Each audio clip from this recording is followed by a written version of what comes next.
guess my mic is working, because I can hear that. Excellent. We're going to start in like 3 minutes or so, because it's 4 and 3 minutes, and there's still some people wandering in. It's like 4 p.m. I'm assuming everyone's like recovered from last night by now, right? I'm faking it very well, believe me. But all right, let's just start. Hang on, my laptop is actually about to fall off the podium, which would be funny for you guys and tragic for me.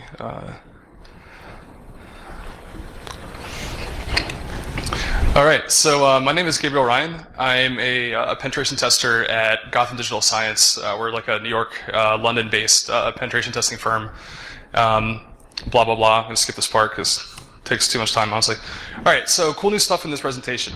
We're going to go over two new attacks. We're going to go over hostile portal attacks, which are means of stealing Active Directory credentials from wireless networks without having direct network access. So that's pretty cool. We're also going to go over indirect wireless pivots, which is a means of using rogue AP attacks to bypass port-based access control mechanisms on wireless networks.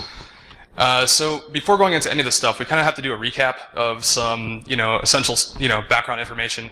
The first of which, WPA2 EAP. Anybody here familiar with enterprise Wi-Fi, like intimately? All right, some people, cool. Some people just kind of 50-50. Well, all right, so the thing about enterprise Wi-Fi is, in order to really understand it, I think we first have to go over actually another attack, the evil twin attack, or actually the rogue access point attack in general, because that's the general means that you'd use to attack this kind of Wi-Fi network. So rogue AP attacks, what they are, they're pretty cool. They're actually the bread and butter of modern wireless penetration tests. You can use them for really stealthy man-in-the-middle attacks. You can use them for stealing radius credentials, all kinds of cool stuff. And there are lots of different forms of rogue AP attack, but the most fundamental one, the easiest one to understand, is the evil twin attack. And the way the evil twin attack works, if you look at this diagram here, we've got these laptops, and they're associated with this. I'm picking on DEF CON today because I'm not at DEF CON, but they're associated with this open network, DEF CON Open, that's running on channel 6. So I guess the fundamental question that we need to ask here is what happens if an attacker creates an access point with the identical network name or ESSID and channel? Which one of these access points would these devices connect to? And the answer is it really boils down to whoever has the stronger signal strength and better signal to noise ratio. So what this means is that as an attacker, if you are trying to target an open network and you create your own network with the same ESSID and channel, all these devices will drop off the target network and connect to you if you can provide a better signal to noise ratio. And that's cool because it gets you like a man in the middle, which you can do for all kinds of cool stuff. So this is not a new attack what I just described. They've really existed for probably like close to 15 years at this point. The first documentation that I could find that, describing these things was the Wireless LAN Security FAQ by C.W. Klaus, and this thing is dated back to 2002. That's where we start to see evil twin attacks emerge. Shortly thereafter, we have AS Leap, which was written by Josh Wright, who's legendary in the Wi-Fi community. And then after that, in 2004, this is where we start to see the Karma attack emerge. This was first written about by Dino Diazovi and Shane McCauley, two more New Yorkers, yay. But this is in 2004, and that's actually the attack that you most commonly see associated with, like Pineapple devices and stuff like that. Fast forward a little more, you have Free Radius WP by Josh Wright and Brad Antonowitz. These guys, they figured out, that you could use these rogue AP attacks to attack radius, basically Wi-Fi networks that use radius. We'll go over that more in depth in a second. And then, fast forward even further, DEF CON 22, especially one of the Wi-Fi talks that got me really interested in this kind of stuff. In 2014, you have the improved Karma attacks. Anybody ever used Mana? No one? Go check it out, it's cool. So Dom White and Ian de Villiers, two guys from South Africa. Back in 2014, by this point, the Karma attack had become, significantly less effective. Client device design had gotten a lot better. You didn't see stuff, aggressively probing like it used to. So essentially what these guys did is they just, went through a ton of different Wi-Fi devices or client devices and essentially figured out how to improve the Karma attack. So it was much more effective and actually, kind of made it relevant again in 2014. And then, very recently in 2017, we've got Lure 10 attacks. The guy who wrote Wi-Fi Fisher, figured out that you could actually exploit Windows 10's Wi-Fi sense. The thing where it, depending on where you're located, it may just automatically connect you to networks. He figured out a pretty cool way to exploit that and to turn that into a rogue access point attack. And the cool thing about that one is Microsoft actually doesn't seem to care about it too much, so it's not going away anytime soon. So, Yeah, but I mean, the thing that you see in common with all these different, throughout this whole history of this rogue AP attack is that rogue AP attacks have primarily been used to fill two roles. That is, performing a man-in-the-middle attack. So this is what you'd use to steal credentials, email creds, etc., or for breaching WPA, WPA2 wireless networks that use EAP, which we'll talk about more in a second. We're going to do something a little different in this talk, and this is talking about rogue AP attacks as a means of lateral movement. So we've gone over evil twin attacks. Now let's talk about how these things can be used against WPA2 EAP networks. And to do that, we need to talk about EAP. Anybody familiar with EAP? Cool. So for those of you who are very familiar with it, I know I'm leaving out the authenticator here. I'll get to that in a second. But the simplified high-level view of this is that if we talk, the two kinds of EAP that we're going to talk about today are EAP PEEP and EAP TTLS. And these are the two, barring EAP TLS, this is like the latest implementations of this. So logically, the way EAP works, which stands for Extensible Authentication Protocol, by the way, you have authentication occurring between a client device, known as a supplicant, and the authentication server. So the first thing that happens is you have this client device, be it your laptop, your Android phone, or whatever, is going to send an authentication request to the authentication server. The authentication server is then going to respond with an X509 certificate. Now the role of this X509 certificate is to establish trust to this client. So essentially the authentication server is proving to the client that it is who it says it is. At this point, it's up to the client to accept the cert. If the client accepts the certificate, a secure tunnel is established between the client and the authentication server. Then you move from, we were just at the outer authentication just previously, and now we're going to move to the inner authentication, which actually occurs through the secure tunnel. That's where, essentially the username and the password that you enter when you're connected to this network are used to create a challenge response, which is sent through the secure tunnel. Now, the reason why we need to use a secure tunnel is that, without it, remember, actually, let's back up a little bit. So the cool thing about WPA, right, or WPA EAP, is the fact that the EAP is actually being used to provide access to the WPA capabilities of the network. If you do not make it through that WPA process, or that EAP process, should I say, you're not going to have access to WPA. And if you don't have access to WPA, nothing's encrypted. So what this means is that until this entire authentication process finishes, this is all happening over open Wi-Fi. That's a problem because, as we talked about previously, I mean, for one thing, without the tunnel, you'd be able to sniff the authentication process passively and be able to get radius creds that way. So EAP MD5, for example, is very susceptible to this. But a larger problem is the fact that open networks, as we said, are susceptible to evil twin attacks, which means that we can middle this, and we'll go over the implications of that in a second. So I mentioned that, there was actually more to it than just the supplicant and the authentication server. That is the client device and the authentication server. And that's true, because in the middle, we actually have to have this third party here that I didn't mention so far. That's something that, if you use like IEEE jargon, it's called the authenticator. The authenticator is just a fancy way of saying access point. So here on the left here, we have the client device. Over here, we have your radius server running, deeper in your network. And here's the thing that's responsible for relaying communication back and forth between these two entities. That's your wireless access point. And the reason why you need to do this is because all this stuff between the supplicant or client device and the access point is happening over layer 2, and the access point is actually communicating with the radius server over layer 7 using the radius protocol. So the graph's a little more complicated, but the general workflow remains the same. The important part to remember is that until this certificate is accepted by the client device, this entire thing is untrusted. It's an untrusted interaction. So we mentioned that, open networks are susceptible to evil twin attacks. We also mentioned that this whole process is essentially happening over open Wi-Fi until the entire process is complete. And that, although you have a secure tunnel, this initial part here is still not protected by that. So what this means is that what an attacker can do is they can create their own rogue AP, but also run their own radius server in the background. So instead of creating just an open network and using that as for your evil twin attack, you'd create a WPA or WPA2 EAP network, and that would be your rogue access point. And what this will force, what this will do is it'll force the client devices to actually connect to the attacker's access point and attempt, and provided the client or the victim accepts this X509 certificate, provided that happens, the client device or the victim will attempt to authenticate with the attacker. And this gives the attacker an MS-Jaffe2 challenge or response, which they can then crack offline and get like a radius credential essentially and get on the network that way. So this attack, it's pretty old at this point. It came out in 2008. You have the free radius WPE. This was released by Brad Antonowitz and Josh Roy, as I mentioned, and this was when you first started seeing this kind of attack. Once again, it's not a particularly new attack, but it's been around for 2008, which kind of tells you like if we haven't fixed this yet. Well, we'll go over that in a second, right? So to make this even worse, the inner authentication protocol used by EAP-PEEP, for example, is MS-CHAP-v2. Now, MS-CHAP-v2, essentially, what you're going to capture when you perform this attack is an MS-CHAP-v2 challenge and response. Now you can just, this is the traditional way of doing it, you can just do a dictionary attack where you sequentially try radius passwords over and over again until you get the right one. Unfortunately, when you do this, the success rate is actually inversely proportional to the strength of the password.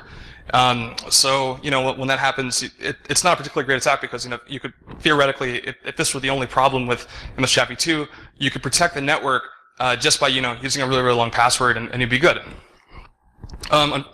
Unfortunately, or fortunately, depending on what perspective you're coming from, MS-CHAP-v2 is also highly susceptible to divide and conquer attack. This was introduced by Moxie, Marlinspike, and David Holton back in 2012. So it turns out that MS-CHAP-v2 actually uses the same encryption as NTLM-v1. It's basically 3DS. Does anyone know what 3DS is?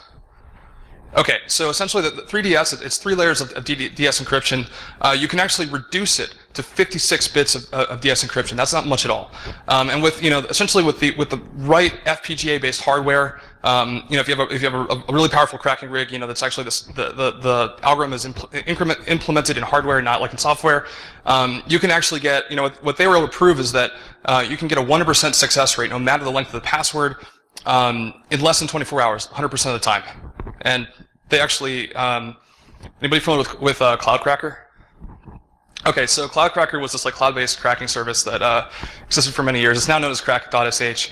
But I mean, essentially this protocol is so trivial to crack that they actually offer to crack passwords for free if you have an MS-CHAP-v2 challenge response that you want cracked. So that's pretty cool. So just like a quick kind of illustration of how this would work. This is what this attack would look like from the perspective of the attacker. You'd first generate the cert that you're gonna send to the client. I'm gonna kind of fast forward through this to save time, and you're gonna create your rogue AP. And what's gonna happen is that this is gonna force some client devices to connect to you, and they will send you this MS-CHAP-v2 challenge response, which then you crack. So we should see that in a second. We should see an association. And there we go. We've got the association, and we should see that MS-CHAP-v2 challenge and response pop up in a second. And here we go. So there's your challenge and response. So then you take those and you can crack them. I'm actually just going to like to show the dictionary attack in this case, because I don't have a FPGA cracking rig here, because they're kind of big. So yeah, this is this tool ASLEAP. That once again, it's like came out in 2003, so that's a pretty old tool, but it does the job. And what you're seeing here is we've cracked it. It's a pretty weak wordless password, so it didn't take very long. But yeah, so that is the classic attack against an EAP network or WPA EAP network. So the solution to this is to use something called EAP-TLS. So EAP-TLS, this was introduced in 2008, a long time ago, by RC 5216. And what EAP-TLS does is you actually have mutual authentication using X509 certificates, and this is a requirement for most implementations. So the strength here lies in the fact that you have that you're using mutual certificate-based authentication right off the bat in the outer authentication protocol, and this will actually stop the rogue AP attacks dead in their tracks. Unfortunately, it's actually been wildly unpopular. Client-side certs they really make EAP-TLS a lot more difficult to integrate into existing network architecture. If you imagine the fact that you have to put a client-side cert on literally everything on your network, that's challenging in of itself. And then if you add to the fact that you may have something like industrial control systems or something like that you have to get these devices running on, or these certs running on, that just makes it even harder because they might not even be compatible with this kind of authentication. So what this creates is a classic security versus convenience scenario, right? Where if you're a network administrator, you're kind of forced to choose between an authentication mechanism with known weaknesses, but still it's the best that you've got, barring using EAP-TLS. Or you're in a situation where you can use EAP-TLS, but it's a highly secure but also very impractical authentication mechanism because now you have to do all this extra legwork to get it to work. So this creates a market gap because, essentially, with a paradox this broad, when you have such a discrepancy between the best solution and the one that's not, of course, it's going to create a market gap for products that are able to compensate for the security issues found in EAPP and EAPTTLS, and that also are easy to use and easy to deploy. So there are a lot of ways of doing this. The current trend, though, that we tend to see over and over again is to focus on breach containment rather than prevention. So that is, you acknowledge the fact that, yeah, we're using this, EAPP or EAPTTLS. This, yes, an attacker could probably breach the Wi-Fi, pretty easily in this case. But we also don't have the, we instead, try to seek to contain that breach once it happens. And this is like a really, really common pattern. And the question that we're going to try to answer here is whether or not this actually works. So, by far the most common, mechanism that you see, for dealing with this problem is to use a NAC appliance, which seems like a solid idea at first. But we'll go over this more in depth later of whether it actually, works. And I'm just going to leave this little cartoon here as like a little foreshadowing. Anyways, so, right, so, I mean, what we're going to talk about here is like whether or not this actually works. So, network access control mechanisms, I mean, they're one of the most popular methods of attempting to contain wireless breaches. And it seems reasonable because, what a NAC appliance lets you do is it lets you distinguish between authorized and unauthorized network endpoints, which seems like it would work. So a new endpoint's added to the wireless network, the NAC identifies whether the new endpoint is authorized or unauthorized to be there, and if it's unauthorized, you're going to block the port entirely, you're going to place it in quarantine, you're going to impose some kind of restriction that prevents this from happening. And, if you've ever run into this on a pen test, it sucks because, like, you get access to the Wi-Fi and they're like, so what? But, there are two varieties of NAC, traditionally that have existed. There's the agent-based NAC and there's also the agentless NAC. Agent-based NACs, they're pretty cool. You actually have a software component that's installed on every authorized endpoint. And the idea here is you have an agent that communicates with the brain of the NAC, and this is really effective. Unfortunately, it's also nearly as impractical as EAPTLS. Because now you have something that you have to install on everything on your network, and we're kind of back to square one here because, the idea is you're trying to prevent yourself from having to do that because, before we're dealing with certs, now we're dealing with agents. On the other side of the spectrum, you've got agentless NACs. So here we use passive fingerprinting and active scanning. So these are purely external methods. And the idea here is that because you're using purely external methods of identifying endpoints, it's far easier to deploy than an agent-based NAC. The problem here is you're also unable to examine the internals of network components. So this means you can easily bypass these by masquerading as an authorized device. So, once again, we're kind of back to square one here. We have this recurring dilemma, of insecurity versus impracticality. And, this actually creates another market gap for solutions that offer the deep interrogation capabilities of agent-based NACs, but without the additional overhead. And so this has given rise to the next generation NAC, which, it's an attempt to solve this problem, by kind of positioning yourself as the best of both worlds. And there are a lot of different implementations. Some of them use AI-based approaches, and that's pretty cool, but they have their own problems. Other ones, one that I keep seeing that I think is pretty interesting, but just kind of looking at it more closely just kind of shows just how difficult it is to solve this problem. By the way, I tried to bring one here, but they're like $10,000. So I asked my IT department if I could borrow one. Of course, that didn't go terribly well, as you can see. Also, legal told me to redact the name of the vendor just for the sake of being vendor neutral. That's fair. But anyways, one interesting approach is to use WMI to interrogate new devices. So in this way, this is actually cool because it lets you get around the requirement of having an agent on every single device. So you can still do those deep internal checks, but you don't actually have to start installing software everywhere. You can do this completely, over SMB. So the way that you do this is you have what this device does is you can just authenticate over SMB using a single service account. And the service account is given remote login privileges to every single authorized device on the network. And this is done at group policy level. And this allows the device to perform deep interrogations, but it allows it to do it without using an agent, which sounds really cool. The problem is this also creates a single point of failure. You have this device that's attempting to authenticate with every new endpoint that's added to the network, using a service account with enough privileges to perform a deep interrogation on that device. So in other words, what you're doing is you're sending God mode hashes to any new device that's added to the network.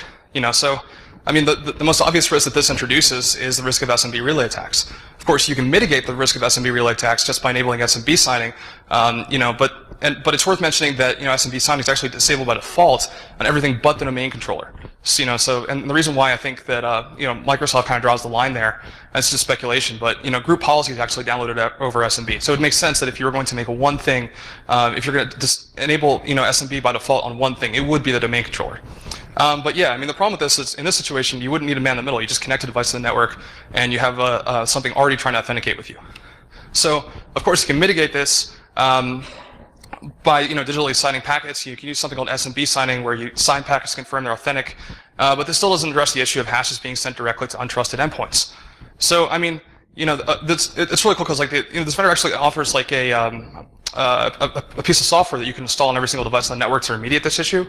But this is starting to sound a lot like an agent. Considering the chief selling point of something like this is that no agent's required, I feel like we're kind of back to square one there. So I guess the point that I'm trying to illustrate here is that there's really no magic bullet. We've gone from attempting to address this divide between EAP TLS or the weaker forms of EAP by throwing a NAC on the network. Clearly that's actually more complicated than it sounds. So now we're trying to bridge this divide between agentless or agent based, but that's actually more complicated than it sounds. And I think what this really illustrates is that security with convenience is actually a total paradox. So more on that later. Another really interesting, piece of like a security control that you see a lot on wireless networks is client isolation. So, the way client isolation, in theory, what it's supposed to do is it's supposed to prevent wireless devices from communicating with one another. This is often used in security control in open networks. And that's pretty much to get everyone to play nice and not attack one another. So, in theory, this would work because the way 802.11 is supposed to work is that the AP is supposed to mediate all communication on the network. So let's say we have these two devices here, and we have this, this access point kind of in the middle. And let's say, this device here in the bottom left wants to talk to this device in the top right. Whoops, got ahead there. In theory, this thing has to send its packets through the access point, and the access point at this point could say you're not allowed to do that and drop the packet. Unfortunately, the truth is that, at least on a wireless network, client isolation is a logical control. It's not a physical control mechanism. The problem really, as quoted by Cedric Blanchard, is how do you prevent radio transceivers from communicating with one another? And in fact, the answer to this, this researcher, Cedric Blanchard, back in 2005, his answer to this was that you can't. And he developed this tool called Wi-Fi Tab that, it was later revived by Oliver Lavery at Gotham Digital Science. This is way before my time there. But the way that it works is that it reads packets from the AP using basically a monitor mode interface and injects responses to those packets. So let's say this device is getting sent packets either from the distribution system over here or this device from the AP or somewhere. It will actually inject a response to those packets and be able to kind of like push itself on the network that way. And it's really cool because it actually gives you like a cool ton tap device that it bridges to this monitor mode interface, and this actually lets you interact with it. And the end result is this allows you to communicate directly with wireless clients without actually associating with the AP. So, there's some later tools that do even more stuff. A couple tools that are part of the AirCrack suite, for example. You have AirTonnG, which supports WEP. You can also do this to a limited degree on WPA1 networks, the ones that use TKIP, and TKIP Tonnag will let you do that. Theoretically, it's been said that you could possibly do this on WPA2. There's like this thing called Hole 196 that people were talking about, way back when. But it's really debatable whether these actually work. But just for sake of being thorough, I threw that in there. But yeah, this is a demo essentially of like how Wi-Fi Tap works. If you look at the bottom right, this is going to be. We have 3 terminals open. This one's corresponds to our access point, which is actually a VM, which is running in the background. On the left also corresponds to another VM, which is going to serve as our attacker. And this one here is from our host operating system. So the first thing we're going to do is we're going to spin up this access point. We're just going to do this in the top right. And once we do that, we're going to connect to the access point from our host OS. So you're going to see this mouse click up here in the top right. We're just going to select the access point. We're going to select the network and connect to it. Now that we're associated with it, this is really, really small on my screen, so I apologize if it's kind of a little choppy. We're going to send 5 ICMP packets from our host OS to the access point. And as expected, we're going to see that, as you see here, we're actually receiving 5 ICMP replies. Now, from the attacker's box, what we're going to do is we're going to use a special tool called Wi-Fi Ping. It's actually a modified version of Wi-Fi Tap that what it lets you do is essentially, it's essentially a modified version of Wi-Fi Tap that injects an ICMP response every time it detects an ICMP request on the target network. And this will actually let you, demonstrate that it's possible to communicate with access points or devices on a wireless network with actually being associated yourself. So we're going to run this, and as we're doing that, we're going to send 5 more ICMP requests in the bottom right here. And you notice here that something actually different is happening. We're actually seeing 10 ICMP replies, which is not normal. We should be seeing 5. So, what that demonstrates here is that we were actually able to inject these responses, and they're being received by this client device here, despite the fact that this attacker is not even on the same network. And that should not be possible. And of course, you can take this a few steps further. There are tools out there that let you inject cookies and crazy stuff like that. But this is a pretty just straightforward way of doing a proof of concept of that. I just check the time really fast. Okay, cool. So we're doing good on time. Food for thought. We've been talking a lot about direct attacks against like wireless networks. Direct pivots from like a restricted. You've gained access to the wireless network, and we've been talking about whether it's possible to contain something directly, like a direct attack. But what if we're missing the point here? NAC isn't the only problem that we're dealing with when we're dealing with wireless breaches. When you think about NAC, it's used to a NAC device that's used to prevent attackers from accessing sensitive resources after the breach occurs. And it does this by, when it detects an unauthorized endpoint, it's going to take, one of 2 actions typically. It's either going to place the endpoint in a quarantine, or it's going to block the port entirely. In either way, what's happening here is a restriction. So violating access control policies on this network, cause a NAC to impose a restriction. In a wired network, there's actually a physical restriction. So, you can't really get around it. But in a wireless network, as we saw with Wi-Fi tap and, client isolation, these restrictions can only be logical restrictions. Because we're dealing with radio receivers, and this is kind of where everything starts to break down with this approach. So, I want you to imagine a pretty typical scenario that kind of illustrates. Imagine that you're on a pen test and you've already breached the perimeter of the wireless network. Unfortunately, you've ended up here, so you've ended up quarantined. You're on a quarantine VLAN, and everything else you want to access is on this restricted VLAN over here. This NAC appliance has done a pretty good job. It's moved you over here, and you're kind of stuck. Typically this would be game over, but what we're going to talk about is a way to actually jump from here over to there, just by leveraging, Wi-Fi vulnerabilities. So, presumably we already have this victim device, right? Actually, I'm going to skip that for now. Yeah, but we're on this quarantine, and we've got a victim device on the restricted VLAN where we want to end up. So the question is, how do we get out of this situation? And the first thing we need to review a couple things first. Anyone here know about how LMNR and MBTNS poisoning works? Okay, a couple people. So who here has used Responder? A couple more people. All right. So for those of you who don't know, so the way NetBIOS name resolution works, NetBIOS name resolution, by the way, if you're not unaware, it's essentially, if one Windows host on an AD network is trying to resolve another Windows host's IP address, this is what it'll do. So the first thing when one Windows machine is trying to find another Windows machine on the same network, it's first going to check its local cache, because a lot of this stuff is cached. If that fails, it's going to check its LM host file, where you could have hard-coded. It's like your etc. It's like your resolve conf essentially in Linux, the LM host file. If that fails, it's going to perform a DNS lookup to local name servers, not remote name servers, but only your local DNS servers. If all 3 of these first steps fail, it's going to fall back to 2 protocols that, although under the hood they actually are implemented differently, they pretty much do the same thing, but they behave the same way. So we're going to lump them together. And that's LMNR and MBTNS. And the way that these 2 protocols work, the best way to really understand it is through example. Suppose we have 2 computers named Alice and Leroy, right? And Alice wants to request a file from Leroy, but Leroy does not, or Alice does not know Leroy's IP. It's going to attempt to resolve Leroy's name using the first 3 steps of the NetBIOS name resolution process that we talked about earlier. But suppose that fails. At this point, it's going to fall back to LMNR and MBTNS. The way this is going to work is that Alice is going to make a broadcast request to every single machine on Alice's subnet. And every single computer on Alice's subnet is going to receive this request. And the idea here is that the correct, let's say that Alice is trying to find Leroy. Leroy will receive this request, but Leroy is going to be the only computer that responds to it. So this is kind of coming down to the honor system, right? Because what happens if Alice receives 2 responses? Well, only the first one is going to be considered valid, and this creates a race condition. As an attacker, what you can do is you can actually just wait for LMNR and MBTNS queries. Just kind of sit there on the subnet, listening for these things and just respond to all of them.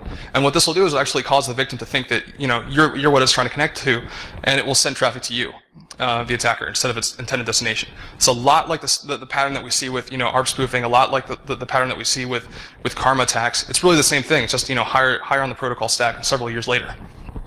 So here's a quick demo of how this works. We're going to be running a tool called Responder here in the left side of the screen, and it's like the most common way of doing this attack. I mean, Lauren Jaffe, who wrote this tool, pretty much like wrote the LMNR MBTNS poisoning Bible, so to speak. So we're going to run this, and we have a victim computer on the right here that we're going to attack using this method.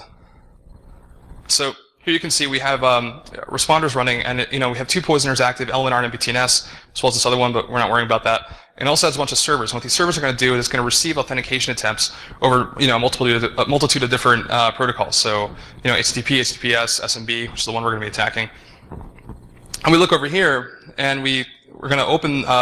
We're essentially going to try to map an SMB share on a non-existent server. And because the server doesn't exist, that pretty much guarantees that this victim here on the right is going to fall back to LMNR and MBTNS trying to find it. It's trying to find something that actually isn't there.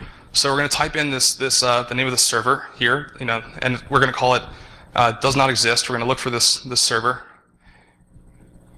and kind of skip forward a bit. And what's going to happen, we hit enter. It's just going to attempt to resolve it, and we're poisoning this request, and boom, we have hashes. It happens that quickly. So, I mean, this gives us about 5% of the way of our little escape attempt that we were talking about. We're going to have to go over, one more thing before we kind of talk about, what we're going to do next, and that's redirect to SMB. Anybody here ever hear about redirect to SMB? All right, so like a couple of guys from Cylance several years ago came up with this idea, and it's pretty cool. The idea is to, you force the victim to visit an HTTP endpoint that redirects to an SMB share on a machine that you control. This will cause the victim to authenticate with you over NTLM. So, I guess the attack flow, the way it would work is that using social engineering or whatever, you get the victim to click on a URL. This URL takes them to a specially configured, web server that just responds to everything with a 302 redirect to a file hosted locally on a rogue SMB server. This will force the browser to authenticate with the attacker. The attacker captures hashes that way. It's actually, there's a variation of this where you redirect them to a non-existent SMB share. Sounds like the sky is falling over there. Jesus. Is there like a hurricane outside? All right, I guess it's over. Cool. All right, so there's a variation of this where you redirect them to a non-existent SMB share. This will this will trigger LMNR and MBTNS, and you can pwn them that way. So you can kind of speed up the LMNR and MBTNS poisoning process. So it's a really fast way to get hashes, but you pretty much need social engineering to get this to work. So we're going to kind of build off of this as well as some other stuff and introduce, this is the first new attack that we're going to introduce today, and this is the hostile portal attack. And we can use it to actually steal AD credentials, but this time without having direct network access. So if you're not familiar, have you guys seen how many of you guys have, you guys are all in like hotels and stuff, right? Yeah, so you've probably seen something like this. This is a UK hotel login page, but this is a captive portal. And what a captive portal is, they're typically used to restrict access to an open Wi-Fi network, and restrict access. But I mean, the way that they work is that pretty much as soon as you get on the network, the DNS server that you're given to use is configured to resolve all DNS queries to the location of this captive portal login page. And if you try to, they'll also typically redirect DNS traffic to their own DNS server. So if you try to get around that by specifying a DNS server manually, it'll still redirect you to the login page. And if they really want to be nasty, they'll just redirect HTTP traffic as well and to the login page. So really, you're stuck connecting to this thing no matter what. So, is that my phone? See you, man. Nice ringtone. Anyways, I'm easily distracted. Dude, but like, so a hostile portal attack, it's based on the redirect to SMB attack, redirect to SMB that we saw earlier. But the way that we're doing this is we're actually first forcing a victim to connect to our rogue access point. But our access point, instead of doing all the stuff we talked about earlier, at this point just gives them an IP address and redirects all their HTTP traffic to a rogue SMB server. And this forces the victim to give you hashes. So the entire attack path is that you force them to associate with you, redirect their HTTP traffic to SMB, steal their hashes. It happens very fast. And this is kind of, to show you how this works. We've got a victim in the bottom left, or bottom right. Sorry, it's early. And we've got an access point here, and we're going to force, we're sending DL packets to force this victim device to roam over to our rogue AP here, and we're running this tool that implements the attack. Now we open, and there we have hashes already. So what just happened is that we opened IE, and IE, it tries to load like a home page that generates HTTP traffic, and we have hashes already. So, and if you notice, actually, fun fact about IE, as well as most browsers, is that when you start typing in the address bar, it'll just keep sending an HTTP request over and over again, because it has like the auto search feature. So what's happening here is that we're just capturing their hashes over and over again every time we do a keystroke. That's why you see so much activity there. But that's a hostile portal attack. So it's kind of a cheap and dirty way of stealing AD creds without even touching the network. That was on an open network. It gets a little more complicated when you introduce EAP TTLS and EAP PEEP. The reason for this is, as we mentioned earlier, they both use MS-CHA-V2 for their inner authentication mechanism. The tricky thing about MS-CHA-V2, right, is that it's a mutual authentication protocol. The Radius server, the first thing that's going to happen is that the client device is trying to connect to the network is going to have to authenticate the Radius server, and that's enough, by the way. If you can hijack that attempt, like we talked about earlier, that's enough to get your Radius, like an MS-CHA-V2 challenge and response, which you can crack to get Radius credentials. It's not enough to get them to completely connect to you, and that is because what happens next is that the Radius server actually has to authenticate with the client as well. So, client attempts to authenticate itself with the Radius server. Radius server now has to authenticate itself with the client. And, and if you're trying to capture their creds in the first place, you probably don't have them. So that's not going to work. So, what this means is that, although the attacker can force the victim to authenticate with an evil twin and do this to steal hashes, to get on a Radius server, the attacker's Radius server will actually fail the final stage of this authentication process. And the client's not going to be able to associate with the attacker. So, there are a couple solutions to this problem. The most obvious is just, remember we have a pretty quick turnaround with cracking MS-CHA-V2 challenge and response hashes. So, this is the second one on the bottom here. For stronger Radius passwords, you could just crack them offline, come back the next day and finish the attack. But, for weak Radius passwords, you actually have a better option. Dom White and Ian DeViller, when they introduced Mana, these new karma attacks, they actually also introduced another really cool thing, that is less talked about, but equally cool, I think. And this is the auto crack and add technique. So this is the, essentially the software that you're going to use that you pretty much have to use if you're using Linux to do a rogue AP attack is hostapd. And the way hostapd implements, Radius and implements, WP2 EAP is that it's, essentially it has this thing called the EAP user file, which is actually like a primitive database implemented in a text file. And in it is stored all these passwords in either plain text or a password equivalent NT password hash. I know it's plain text, but whatever. So toward the end of this MS-CHA-V2 protocol, what's going to happen is that the victim's going to send a challenge response to hostapd, which is the attacker's Radius server. At this point, hostapd is going to attempt to load either the password or the NT password hash from the EAP user file, and then use that to build, with some other things, of course, to build the authentication response. And it's going to send that with the authentication success message to the victim. Of course, what's going to happen is if we don't have the victim's password already, it's not going to be loaded from the EAP user file, and this is going to fail. We're not going to be able to get them to fully associate.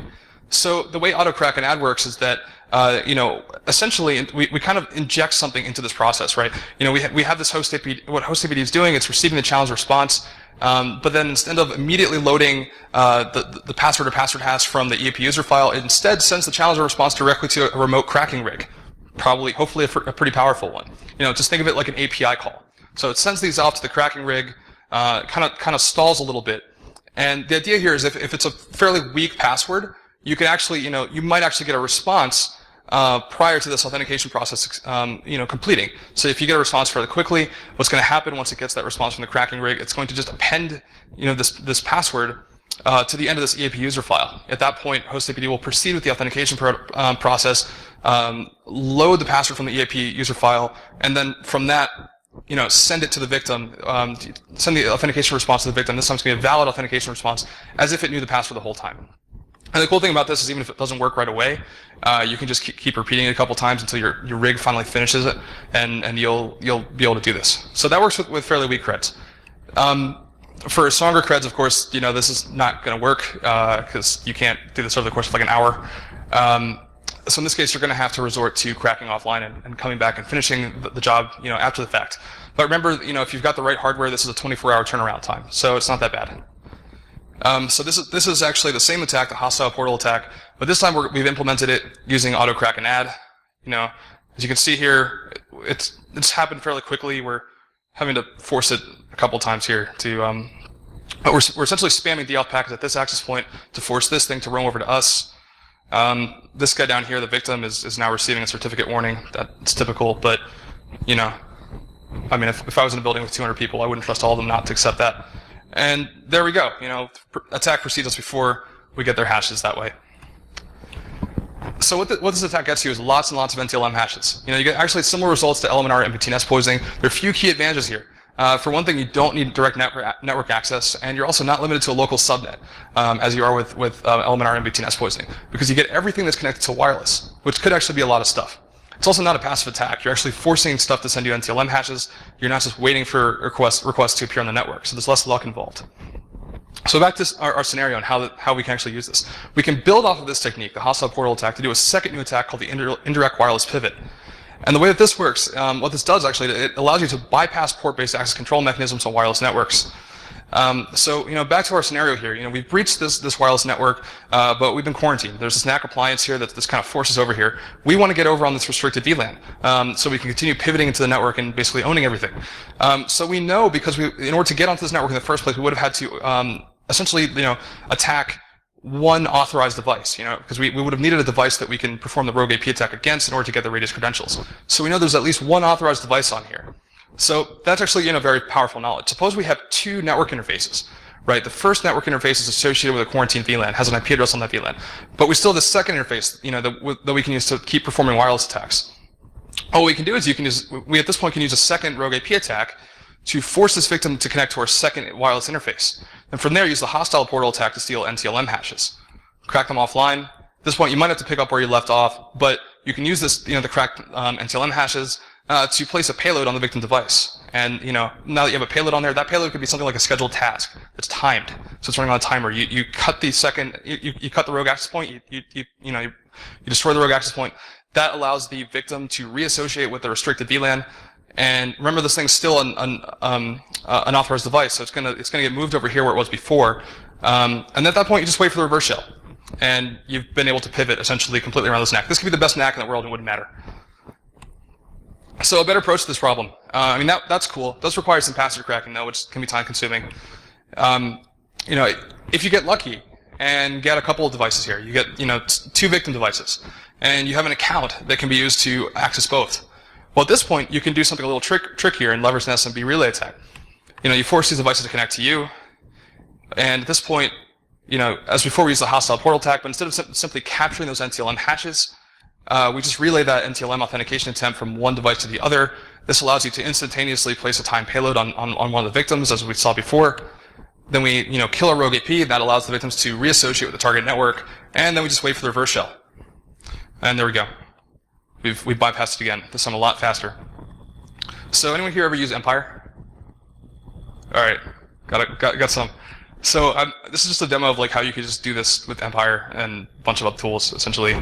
But for this we have two victim devices now instead of one. We have Leroy, which is in the top right, and Jenkins, which is in the top left. And we have our legitimate access point. Is kind of going to be chilling here in the bottom left here, and we're going to use two other pieces of software. We're going to use InPacket for our SMB relay server, although you could realistically use anything you want, but that's just kind of what I use for this. And you could also use and we're using ePaymer for the rogue AP attack. So the first thing we're going to do is we've generated this payload. This is the thing that's going to execute when we first perform this SMB relay attack, and we're going to kind of prep our SMB relay server with this payload. We're then going to initiate our rogue AP attack. So we see here, we're launching this rogue AP, and we're then going to send some DAuth packets to both of these to force them to roam over to our rogue access point. And it's going to any second now. Dun, dun, dun. There we go. Okay. So now we're sending these DAuth packets over. As you can see, we're getting these devices to associate with us, and we're, we're running a hostile portal there as well. So if they start sending HTTP traffic, we'd be capturing, we'd be able to relay those NTLM authentication attempts. So now that we have that, we're going to grab, well, we're actually first going to get the second access point or the second client device to connect to us. And then we're going to grab the IP address of one of these associated client devices and get them to, that we're going to attack. So we just grab that from here, and we place the, this is really, really small on my end. It's making me a kind of a crappy narrator. Okay, so here we go. We have the IP address. We just copied it. We're going to paste it over to our NTLM relay server, like so. We're going to start the NTLM relay server. I have a couple listeners on our Empire instance here. One of them is going to receive a connection from the network that we've created using the rogue AP attack, and one of them is also it's currently on a quarantine VLAN on the network that we're attacking. We're going to, essentially generate some HTTP traffic on this guy here, in the top right, and that's Leroy. And what that's going to do is that's going to cause us to be able to pivot into Jenkins. And from there, that's going to, the reverse shell that we're going to see is going to be on that first listener that's on our rogue AP attack, or our rogue AP. So we do that, and we see here this message: initial agent, blah blah blah, received, now active. So we're going to interact with that agent. And what's happening now, and I'm going to kind of fast forward a little bit. We just ran a shell command, who am I? The response from that shows us that we have NT authority system privileges, and the host name we're connected to, that verifies that we're connected to Jenkins, which is this guy in the top left. So at this point in time, both of these devices in the top left and the top right are currently associated with our rogue AP attack, and we have a system shell on the one on the top left, Jenkins. So we're going to use that system shell to place a scheduled task on Jenkins. And that scheduled task is going to be, kind of set to execute, set to send a reverse shell to our interface that's on the quarantine VLAN 2 minutes into the future. So I'm kind of skip through there, because you guys probably don't want to sit here for 2 minutes waiting for this to happen. So we've executed the scheduled task. We've now at this point, we've allowed both of these devices to reassociate with the target network, so they're no longer associated with us, and we're just going to wait for the reverse shell at this point. So something really interesting happened when I was recording this demo for the first time. So essentially, these are all VMs, and I forgot to attach the USB, the virtual USB interface for the first what's it called? Wireless interface that's associated with the quarantine VLAN. So the end result was, got to the end of that 2 minute period where after which the reverse shell should be received on that first interface. Didn't get a connection. So I was like, oh wow, what's happened? Then I realized that I'd forgotten to connect the USB interface. So at that point I thought I was going to have to re-record that whole segment, right?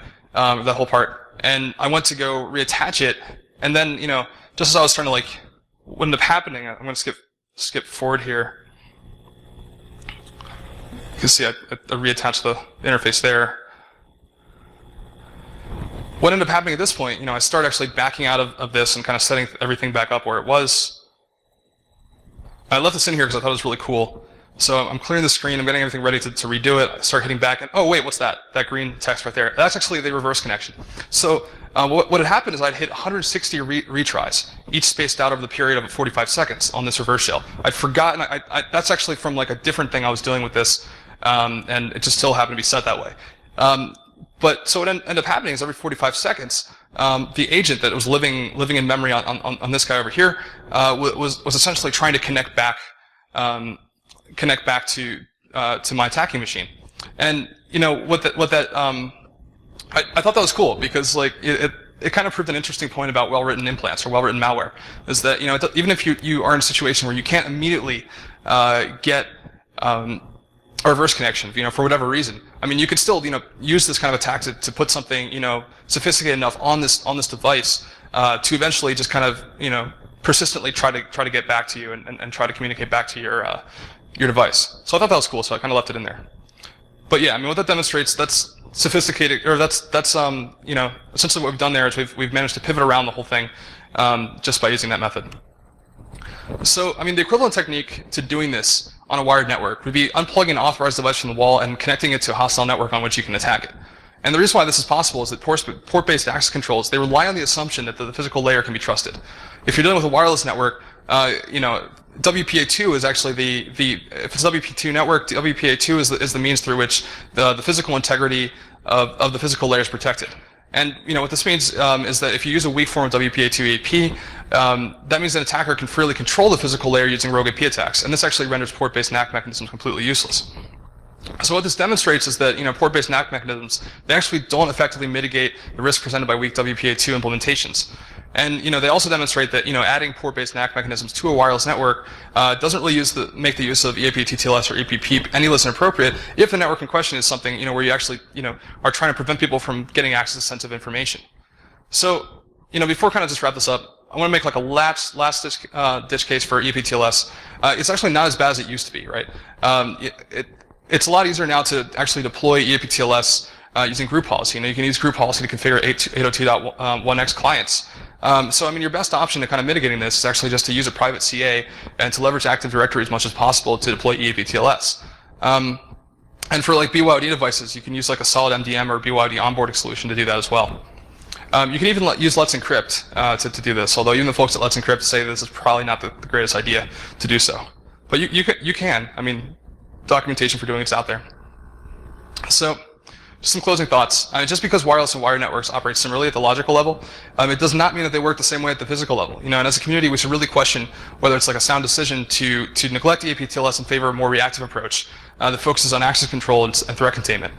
And finally, I think that if there's one thing that to take away from this, it's the needs for convenience and security are really often at odds with one another.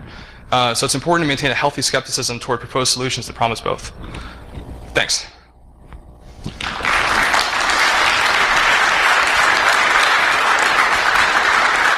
All right. So any questions? No questions. Really?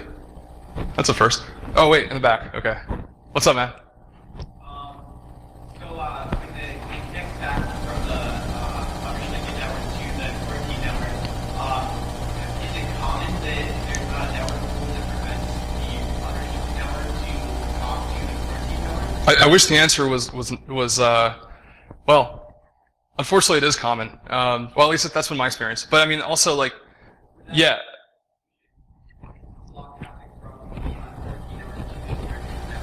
So that's an interesting question. So he's saying if you have egress filtering properly set up, where you can't actually send traffic from the quarantine network or from the restricted network to the quarantine network, wouldn't that completely prevent you from doing this? And if you use that exact same attack path, yes, it would. But the reason why I'm kind of like using that particular example is because it's actually pretty easy to illustrate. Like if you're just demonstrating it. But the problem is now essentially what you're dealing with, instead of dealing with an access control problem, you're dealing with an egress filtering evasion problem. Which if people who do like red teams and stuff like that, that's something you really deal with all the time.